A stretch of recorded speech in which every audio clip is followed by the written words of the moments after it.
అక్షయ తృతీయ హిందూ సంప్రదాయంలో అత్యంత శుభప్రదమైన పండుగగా భావిస్తారు. ఈ పండుగను ప్రతి సంవత్సరం వైశాఖ మాసంలోని శుక్లపక్షం 3వ రోజున జరుపుకుంటారు. అక్షయ తృతీయను అఖాతీజ్గా పిలుస్తుంటారు.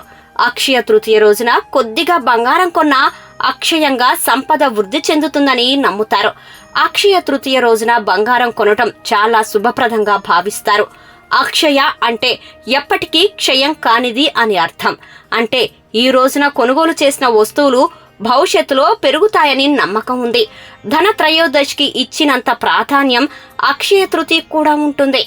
అక్షయ తృతీయ రోజున కొంచెమైనా బంగారం కొనటం వల్ల అపారంగా లక్ష్మీదేవి, విష్ణుమూర్తి అనుగ్రహం కలుగుతాయని నమ్మకం. బంగారం, వెండి ఆభరణాలు లేదా నాణేలు కొనటం వల్ల లక్ష్మీదేవి సంపదను, ఐశ్వర్యాన్ని ప్రసాదిస్తుంది. దీనివల్ల ఆయురారోగ్యాలు కూడా వృద్ధి చెందుతాయని పురాణాలు చెబుతున్నాయి.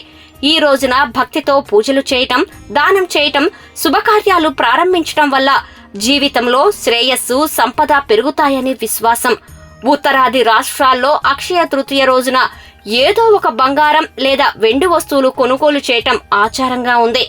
అక్షయ తృతీయ నాడు ఏ సమయంలో బంగారం కొన్నా ఆర్థిక స్థిరత్వం, సంపద వృద్ధి చెందుతాయి. ఈ పవిత్రమైన రోజున పేదలకు వస్త్రాలు, అన్నదానం చేయటం వల్ల మంచి ఫలితం ఉంటుంది. ఇనుప వస్తువులు, ఇత్తడి వస్తువులు కొనటం మంచిది కాదు. వ్యసనాలకు సంబంధించిన వస్తువుల జోలికి వెళ్ళకూడదు.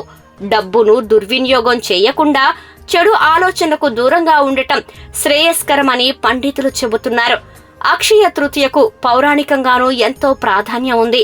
శ్రీ మహావిష్ణువు 6వ అవతారమైన పరశురాముడు జన్మించింది సైతం ఈ రోజేనని, మహాభారతాన్ని రచించిన వేదవ్యాస మహర్షి గణేశుడికి మహాభారతాన్ని చెప్పడం మొదలుపెట్టింది సైతం ఇదే రోజని చెబుతుంటారు. పవిత్ర గంగానది సైతం భూమిపైకి వచ్చింది ఇదే రోజనని హిందువుల విశ్వాసం.